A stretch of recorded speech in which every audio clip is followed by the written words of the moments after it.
Queridos, eu quero que você feche os olhos e você diga para você mesmo: eu ainda não sou. Pode falar mais alto. Eu ainda não sou, mas estou me tornando. Mais uma vez. Eu ainda não sou, mas estou me tornando. Amém? Queridos, segundo Coríntios, Paulo vai dizer lá que nós somos transformados de glória em glória. Então nós ainda não somos a imagem perfeita de Deus, mas nós estamos nos tornando. Amém? É por isso que a gente está aqui. É por isso que a gente frequenta um EBD. É por isso que a gente faz cursos. É por isso que a gente faz devocional. É por isso que a gente ora. É por isso que a gente diz não à nossa vontade para fazer a vontade de Deus. Nós estamos em construção. Hoje já tem alguém pronto aqui? Não, né? Nós estamos nos tornando. E estar se tornando significa que às vezes a gente vai achar que a gente estava tão bom, e aí depois a gente descobre que a gente não está de jeito nenhum, e que a gente precisa ainda de muita coisa. Mas sabe o que é gostoso? É saber que nenhum dos grandes homens e mulheres da Bíblia, eles nasceram prontos, mas eles também se tornaram. Amém? Eu quero que você pense aí num personagem que você admira muito na Bíblia. Fala aí para quem está do seu lado. Moisés, Bíblia. E aí, quem que você admira muito? Não pode Jesus, tá bom? Não vale Jesus. Mas quem que você admira muito? Já falou? Moisés, Abraão, Rei Davi, Paulo, João, Pedro, né? Eu creio que cada um de nós aqui tem alguns personagens bíblicos que a gente admira bastante. E se você for estudar a trajetória do personagem bíblico que você disse aí para o seu vizinho, você vai perceber que ele não nasceu pronto. Eu acho que com exceção de João Batista, será? João Batista teve um chamado diferenciado, né? Você acha, Jerry? Não, gente, ele já foi batizado com o Espírito Santo na barriga da mãe dele. Porque quando Maria chegou grávida de Jesus, ele já saltou e já deu uns glória dentro do ventre da mãe dele. Então vamos tirar aí João Batista dessa história, porque eu acho que ele já teve um chamado especial assim. Mas se a gente for ver os outros grandes líderes, a gente pega Moisés. Ele foi trabalhado, lapidado e moldado para aquilo que Deus tinha na vida dele. Você pega Abraão, você pega Davi, você pega a rainha Esther, você pega a juíza Débora, você pega, Paulo, no caminho de Damasco, lá quando ele teve encontro com Deus, você pega Neuclair, você pega Dani, você pega pastor Rivanelli, pastor Ed, você pega cada um de nós. Nós fomos encontrados, fomos transformados. E aí eu vou pegar um personagem especial para a gente meditar um pouquinho, que é Abraão. Abraão é conhecido como o quê? Abraão é conhecido como pai da fé. Ou seja, um dos caras que teve a maior prova de fé na face da terra foi Abraão. Por isso ele se tornou e ficou conhecido como o pai da fé. Mas o profeta Isaías, ele também vai chamar Isaías e vai dizer assim que Isaías era amigo de Deus. Olha que coisa gostosa. Você já pensou, alguém vai falar a respeito de vocês e fala assim: gente, a Érica. O que é Érica? Eu não sei quem é Érica. Érica, aquela lá que era amiga de Deus. Já pensou, Érica? Que delícia. Olha que gostoso, né? Quando alguém vai falar a respeito de você, fala assim: Edmilson, qual é Edmilson? Aquele que era homem de oração, que quando falava com Deus, ele falava face a face. Sabe que delícia, né? A gente ter esse referencial e ser esse referencial. Então Abraão, ele foi chamado de amigo de Deus e ele também foi conhecido como o pai da fé. Mas a hora que a gente vê a trajetória de Abraão, a gente vê que ele não, já na primeira chamada ele foi, mas ele se tornou. Por isso eu quero que você vá aí comigo para Gênesis 12. A gente vai fazer 3 leituras, talvez 4 aqui em Gênesis 12. Eu quero que você acompanhe comigo. Algo de muito especial que a gente vê na trajetória de Abraão e na vida de Abraão, que são talvez degraus, passos que Abraão deu para nessa trajetória de alguém que não era, mas que foi se tornando. De alguém que não nasceu pronto, mas que foi moldado e foi aperfeiçoado por Deus. E a gente vê também a nossa trajetória. A gente vê o nosso crescimento. Esses dias eu estava conversando com o Rogério, né? Pode falar, Rogério? Esses dias eu estava conversando com o Rogério e eu brinquei que, meu Deus, 2013, nós estamos em 2019, uns 7 anos que eu te dei aula lá na Cefal, não, na Hilel. E o Rogério era aqueles alunos chatos, o Rogério dava trabalho, né? Era aqueles alunos. E eu falava assim: Rogério do céu, como você era chato. Mas olha só, que grande homem de Deus, que bênção, né? Obreiro do Senhor. Como é gostoso hoje conversar com o Rogério. E aí ele falava assim, não, mas eu não mudei assim não. Eu falei, mudou, Rogério. A gente vê Deus agindo na sua vida, a gente vê o amor de Deus na sua vida.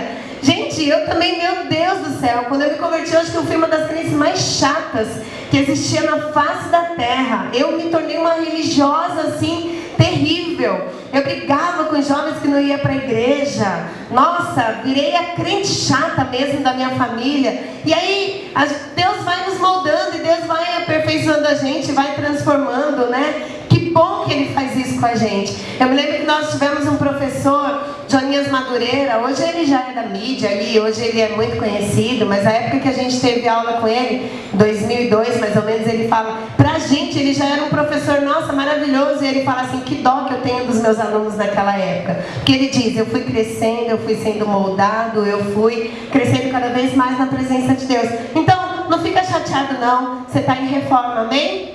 Você está em obra, e o Senhor está nos moldando, e isso é muito bom. Esses dias eu vi, talvez no status de alguém que está aqui, mas eu não vou me lembrar, que disse assim, hoje eu sou melhor que ontem, e hoje eu preciso ser melhor que ontem e pior do que amanhã. O que significa isso? Nós somos transformados de glória em glória, de glória em glória, crescendo cada vez mais diante de Deus. E essa nossa trajetória que vai dizer o quanto nós vamos crescer e quem nós nos transformaremos.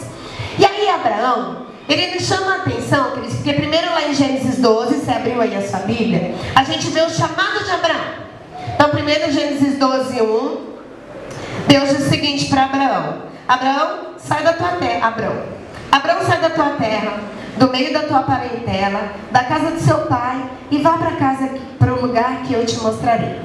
Verso 2, eu farei de você um grande povo e o abençoarei. Tornarei famoso o seu nome, e você será uma bênção. Abençoarei os que te abençoarem, amaldiçoarei os que te amaldiçoarem. E por meio de você, todos os povos da terra serão abençoados. Amém? Amém. E aí, o que me chamou a atenção, enquanto eu estava estudando a trajetória da construção desse homem, que não era, mas foi se tornando, foi que Abraão, em cada trajetória, em cada passo, em cada experiência que ele teve com Deus, Abraão construiu um altar de adoração.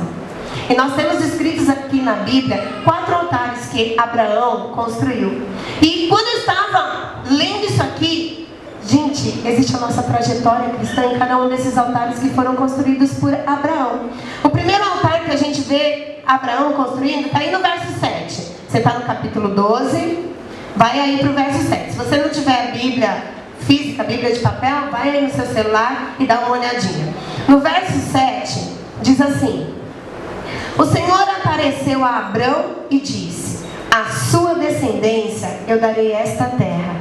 Então, Abrão construiu ali um altar dedicado ao Senhor que lhe havia aparecido. O primeiro altar que Abraão edificou para Deus, eu dei o nome de o altar da revelação. Esse altar ele foi construído em Siquém. Foi o momento em que Deus se revelou a Abraão. E aí eu me lembrei o momento em que Deus se revelou a mim.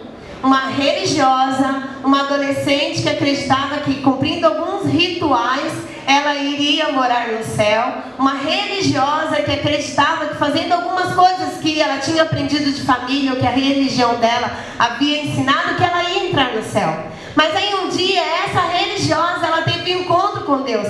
Deus se revelou a ela. Não foi uma revelação a uma religião, mas foi o próprio Deus que se revelou a ela. E eu disse, puxa vida, Senhor, o meu primeiro altar que eu construí ao Senhor foi quando eu quebrei todo o vínculo com aquela religião, mesmo sabendo que eu seria vergonha para minha família. Queridos, porque a minha família era uma família extremamente religiosa. Eu me lembro que quando eu me converti ao Evangelho, a minha avó, ela ficou de cama. A minha avó adoeceu. E a minha avó mandou chamar o meu pai, e ela disse assim para o meu pai, eu jamais imaginei em vida ter alguém da minha família indo para a lei dos crentes. Porque naquela época eles não falavam para outra religião, mas indo para a lei dos crentes. E eu fui uma vergonha para minha avó. Minha avó ficou muito triste, minha avó ficou muito deprimida. Mas Deus é tão bom que eu consegui explicar para o meu pai o que é que estava acontecendo na minha vida. E o meu pai conseguia ver a transformação na minha vida. E eu tive o privilégio de poder falar de Deus para minha avó. E quando foi o sepultamento da minha avó, sabe quem os meus tios chamaram para fazer o sepultamento da minha avó? A neta, que um dia foi uma decepção para ela. Foi a neta que pôde ter o privilégio de fazer o sepultamento da minha avó. Sabe, às vezes quando a gente tem que altar na Bíblia, ele sempre vai lembrar de sacrifício. Os levitas estiveram agora tendo a confraternização deles, entregando um mês de jejum que eles estavam fazendo. Eles foram muito ministrados a respeito de altar, de sacrifício. Mas altar, todas as vezes em que Abraão construiu o altar, ele entendia o seguinte: altar exige de nós sacrifício. Então quando Deus se revelou a Abraão, e Abraão construiu o primeiro altar, ele sabia que havia um sacrifício. Então o primeiro sacrifício que houve na nossa vida foi abrir mão de alguma coisa. Porque quando você conheceu o Evangelho ele exige isso da gente. Você precisa deixar algumas coisas para trás, ou não? Eu me lembro que a primeira vez que teve o grude na casa da Karine, né? A Karine disse assim: não, crente não, né? Vocês podem fazer o grude aqui. No domingo passado a Karina estava recebendo lá o certificado também do batismo dela. E hoje quando você conversa com ela, pensa no olhinho de uma mulher que brilha, de uma mulher apaixonada por Deus, de uma guerreira que exala Deus dentro do lar dela e fora do lar dela. E aí a gente precisa deixar algumas coisas, a gente precisa deixar religiosidade para trás, a gente precisa deixar crendices para trás. E nesse altar da revelação é isso que acontece. O segundo altar que Abraão construiu está logo aí um pouquinho mais para frente no verso 8, olha.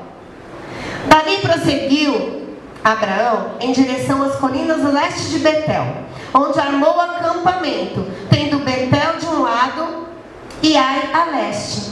Construiu ali um altar dedicado ao Senhor e invocou o nome do Senhor.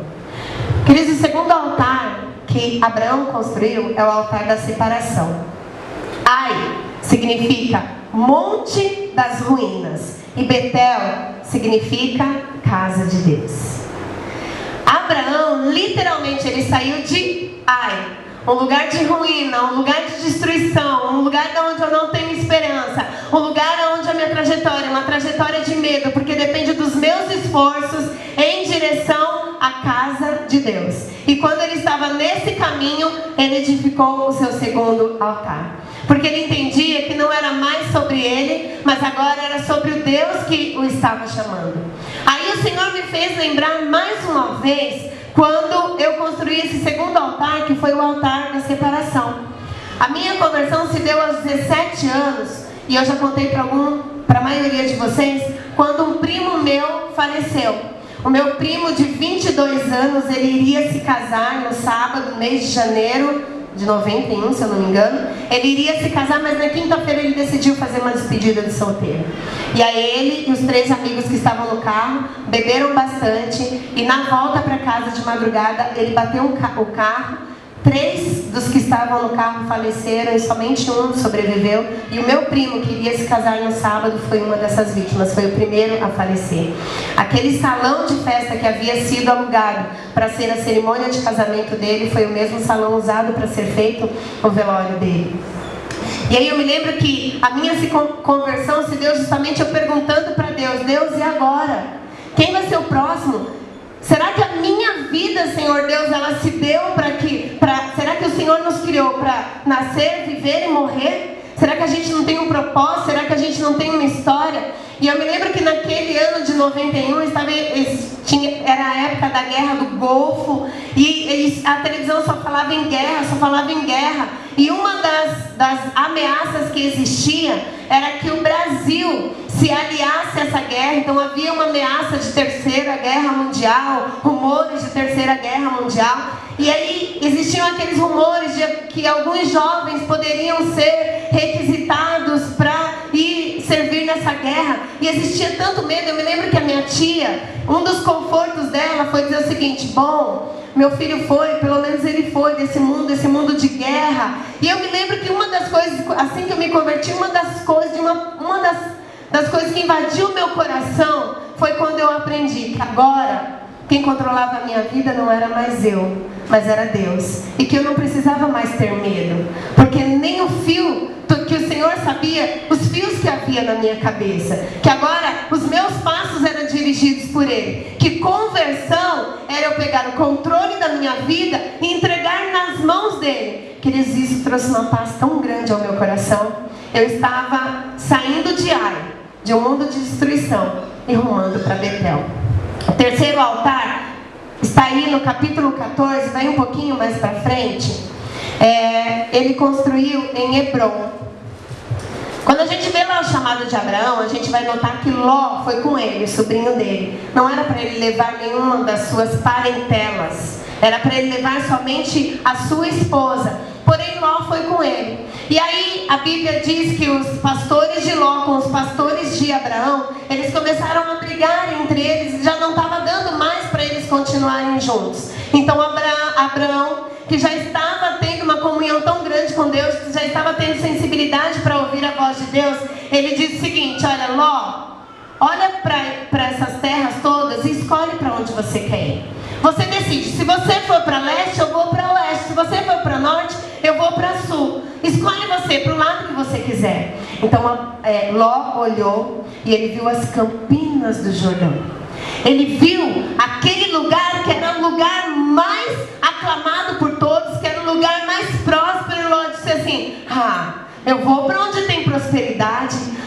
Eu vou para onde eu posso crescer mais. Eu vou para onde eu posso conquistar. E ali partiu Ló. E sabe onde Abraão ficou? Em Canaã. Só que nessa época onde houve essa decisão, Abraão não sabia ainda que aquela era a terra que mana leite e mel. Abraão não sabia que aquela seria a terra abençoada. Abraão não sabia que aquela seria a terra onde o Senhor iria fazer com que ele prosperasse de uma forma tão grande. E sabe para onde Ló foi? Ló foi para a cidade de Sodoma e para a cidade de Gomorra. E a Bíblia diz que a cidade onde Ló escolheu era um lugar onde os homens não amavam a Deus. Era um lugar onde os homens viravam as costas para Deus. Queridos, eu tenho um medo tão grande das decisões da Jane sem Deus. Eu tenho tanto medo das minhas decisões sem Deus, porque eu só consigo enxergar aquilo que os meus olhos veem. Mas o nosso Deus, Ele tem sob o controle dele passado, presente e futuro. E a gente já ouviu isso, né? Que com Deus é maioria. Não importa a prosperidade que está tendo lá fora. Sem Deus, isso é destruição. Agora com Deus, sabe o que Deus fez com Abraão? Deus fez o seguinte com Abraão: Abraão, onde que você quer cavar poço? Aonde Abraão cavava poço, ele não só encontrava águas, como ele encontrava nascentes. Queridos, não importa onde a gente estiver, se estiver com Deus, é o melhor lugar. Se estiver com Deus, é um lugar próspero. Se estiver com Deus, é lugar de paz, é lugar de prosperidade, é lugar de bênção. Por isso que eu digo, não importa onde as circunstâncias nos levarem, se for o centro da vontade de Deus, vai, que Ele garante. Vai, que Ele vai cumprir, que Ele vai fazer. E aí, o terceiro altar que Abraão construiu foi nas terras de Hebron. E sabe o que Hebron significa? Comunhão com Deus, união com Deus. Então vamos lá? O primeiro altar foi o altar da revelação. É quando a gente se converte, é quando o Senhor nos é revelado. O segundo altar é o altar da separação. Eu não tenho mais nada a ver com o mundo. Eu não tenho mais nada a ver com o mundo. Meu reino agora é o reino dos céus. A cultura agora é a cultura do céu. É um reino de ponta cabeça. É um reino que diz que os últimos serão os primeiros. É um reino que diz que os humilhados serão exaltados. É um reino que diz: espere em mim e você vai receber. É um reino que diz: se te baterem numa face, dá a outra face. É um reino na contramão desse mundo, mas é um reino que diz: espere em mim, e eu te darei as nações por herança. Espere em mim, espere em mim, espere em mim, e você vai ver o que eu vou fazer na sua vida. Então, primeiro altar, o altar da revelação. Segundo altar, o altar da separação. Terceiro altar, o altar da comunhão. Queridos, quando a gente se converte, a gente ainda nem sabe orar direito. A gente tem aqui novos convertidos, médios convertidos e antigos convertidos, né? Mas eu me lembro que quando eu me converti, eu ficava boba vendo os outros orar. Meu Deus, o que era aquilo? Eu só sabia rezar o Pai Nosso. Eu só sabia o credo apostólico. Eu era muito religiosa. Mas quando eu via as pessoas conversando com Deus e citando versículos bíblicos, eu dizia assim: meu Deus, eu só sabia o Senhor é meu pastor e nada me faltará. Não sabia mais nada do que isso. E eu via as pessoas orando. São altares. Nós não nascemos prontos, mas nós fomos sendo construídos, e nós vamos de glória em glória buscando a presença do Senhor até nós estarmos no centro da vontade de Deus. E agora eu quero te chamar a atenção para o último altar, o quarto e último altar construído por Abraão. Vai lá para Gênesis 22.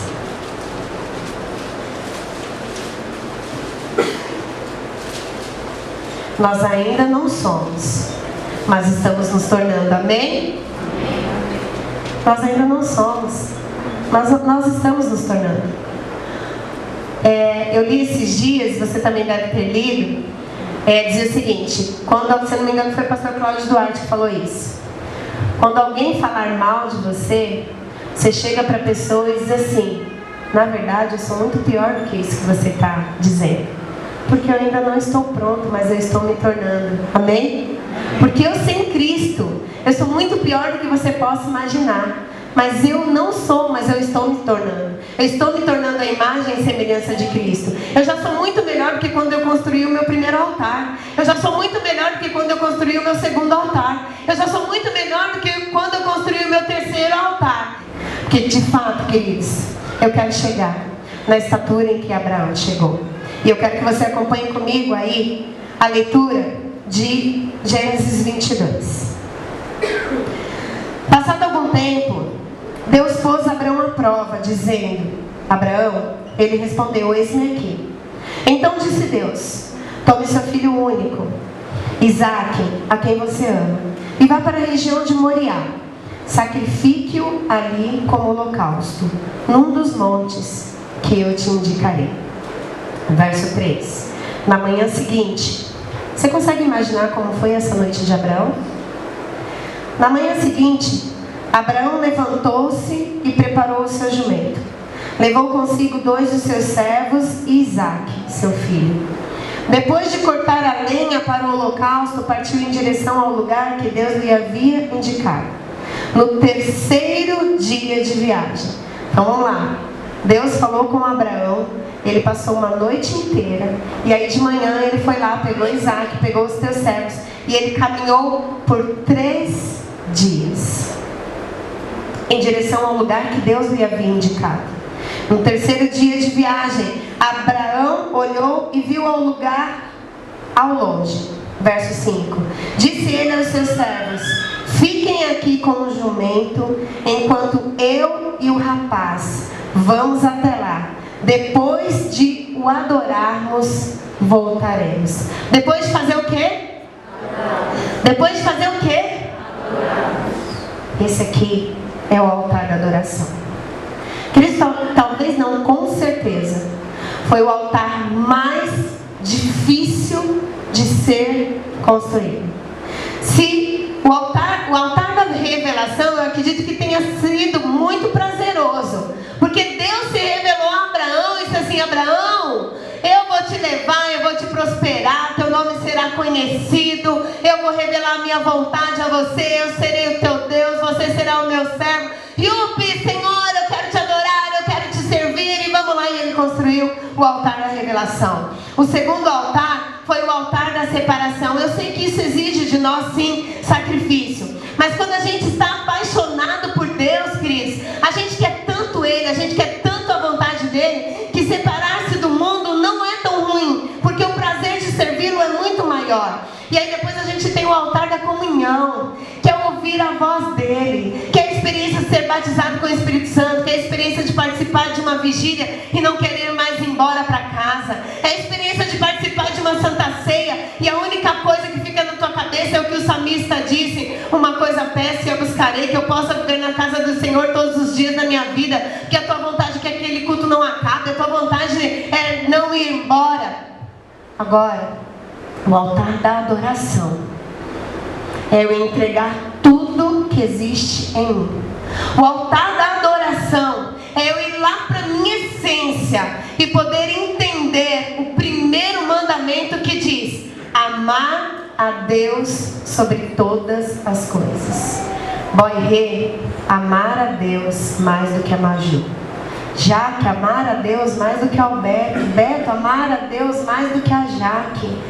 Queridos, isso não é fácil. E a gente não pode ser hipócrita para dizer assim: não, se Deus me pedir agora, eu vou fazer. Eu também já contei, quando eu ganhei o Felipe, a gente devia ter uns 3 anos de convertido. E eu me lembro que, meu Deus do céu, a gente experimenta um amor, que é um amor surreal. De fato, a gente sente o que é o nosso coração bater fora do corpo. É essa sensação que a gente tem. É um pedaço da gente no coração, ali no colo da gente. E aí eu me lembro que na primeira semana, depois que eu tinha saído do hospital, a gente tinha um espelho grande lá em casa, e eu passei com ele assim, olhei para o espelho, eu fiquei olhando aquele espelho, imaginando como que aquele serzinho tinha sido encaixado dentro da minha barriga, como que aquilo coube, e eu olhando, e eu comecei a dizer: Deus, como o Senhor é lindo, Deus, como o Senhor é maravilhoso. Queridos, naquela hora, eu ouvi uma voz muito audível, que me fez a seguinte pergunta: você está dizendo que eu sou lindo, que eu sou maravilhoso, porque eu te dei um filho. E se eu te pedisse, filho? Eu senti um calafrio da cabeça aos pés. Eu me lembro que eu voltei para o quarto, eu coloquei o Felipe em cima da cama, eu encostei na parede do quarto, distante dele, e eu comecei a chorar, e eu comecei a dizer: Deus, me ajuda, porque eu não consigo. Deus, me ajuda a te amar mais do que o Felipe, porque eu não consigo. Eu não vou dizer para o Senhor: Senhor, aqui está ele, porque eu te amo mais do que ele. Eu disse assim: Deus, na minha humanidade, eu não consigo. Deus, na minha humanidade, eu não consigo entender o que passou na cabeça de Abraão aquela noite. Eu não consigo entender o que passou na cabeça de Abraão aqueles 3 dias. Então me ajuda, Deus, me ajuda, me ensina o que é te amar de fato, o que é te amar acima dos meus sonhos, e não virar as costas para o Senhor quando o Senhor me disser não para os meus sonhos. Me ajuda, Senhor Deus, o que é te amar mais do que os meus filhos, mais do que a minha família, mais do que o meu ministério, porque eu não sei. Então me ajuda, Deus. Eu confesso que aquilo foi muito libertador para mim. Fazer essa oração foi muito libertador para mim.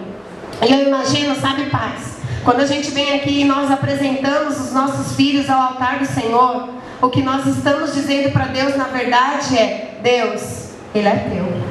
Então guarda o meu coração e me ensina o que é te amar acima de todas as coisas, porque eu não sei. Me ajuda na minha humanidade, me ajuda no meu egoísmo, me ajuda na minha vaidade, me ajuda, Senhor Deus, porque eu sou muito humana. Me ajuda a entender o que é ter um coração peregrino e desejar mais a Nova Jerusalém do que aqui. Porque no dia em que eu desejar mais a Nova Jerusalém do que aqui, o desemprego não vai roubar a minha adoração. Quando eu amar mais a Nova Jerusalém do que aqui, os meus sonhos frustrados não vão roubar a minha adoração. Queridos, construir esse sacrifício da adoração é o altar que mais custa da gente. Sabe, eu vou tomar aqui como exemplo também o André e a Susan. Eles tiveram há pouco tempo, dias, dentro de um quarto de UTI, com a Rafinha ali naquela cama, tendo diagnósticos que lhe tiram o chão, tendo diagnóstico que lhe rouba a paz. Mas para a glória do Senhor, porque isso não pode ser humano, isso só pode ser divino. Todas as vezes que eu conversava com a Susan, acreditando que eu iria lhe dar uma palavra de conforto, essa menina me mandava mensagem em que a gente só sentia Deus na presença, na vida dela. A gente só sentia Deus. E ela dizia assim, olha, Deus está no controle de todas as coisas. Deus está confundindo os médicos. Os médicos estavam achando que ela não ia ter mais movimentos. Aí sabe o que Deus faz? Faz a Rafinha sentar sozinha a primeira vez ali no bercinho da UTI. Porque, querido, nosso Deus confunde a medicina. O nosso Deus, Ele é Deus e Ele não brinca de ser Deus.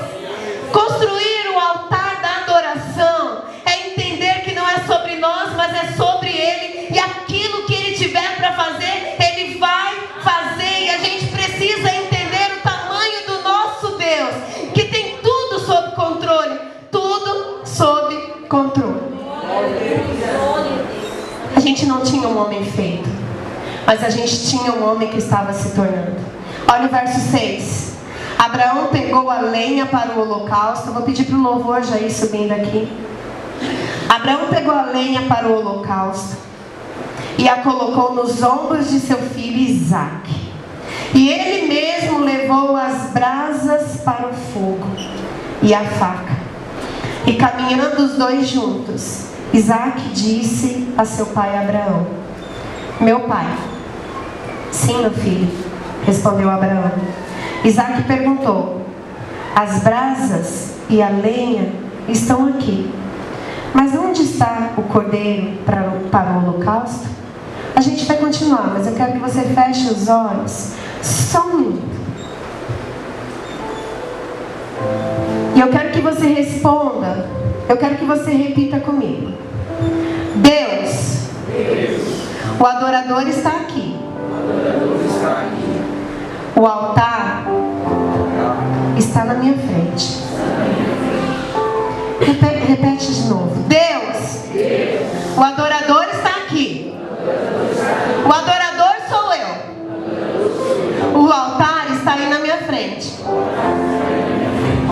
Agora o Senhor te pergunta: e o sacrifício? Onde está? Queridos, o que é que nós temos sacrificado? Mas de fato, sacrificado de verdade, para nos tornarmos quem o Senhor quer que nós sejamos. Sabe, um dia, na verdade, esses dias, eu estava chorando e conversando com Deus. E eu dizia assim para Deus: Deus, eu tenho uma impressão tão grande no meu coração que eu só entrego uma Jane cansada para o Senhor. E eu ainda fico repetindo o seguinte: o Senhor entende. E eu não quero entregar restos, eu não quero entregar uma Jane cansada, mas eu quero entregar a minha primícia, eu quero entregar as minhas primícias. Queridos, altar da adoração, ele exige de nós sacrifício. O que é que a gente tem aberto mão? O que é que a gente tem gritado não, Satanás? Para que a gente possa entregar de fato diante de Deus. Alguns aqui têm o meu WhatsApp e no meu status, há cerca de 7 anos, desde 2013, o meu status, a frase é: Senhor, eu entrego nas tuas mãos o meu Isaque. Porque em 2013, quando a gente passou uma luta, no meio dessa adversidade, no meio desse deserto, o Senhor me fez enxergar que eu havia construído um altar. Mas não era um altar de adoração. Não era um altar para Deus. Eu havia construído um altar. Em cima desse altar, eu havia colocado a minha família. Em cima desse altar, eu havia colocado os meus filhos. E eu acreditava que esse era o meu troféu, que isso era algo assim intocável, que eu podia me gabar. Só no dia em que o Senhor tocou o meu ídolo, quando o Senhor tocou no meu ídolo, é que eu percebi que eu de fato precisava sacrificar os meus Isaques.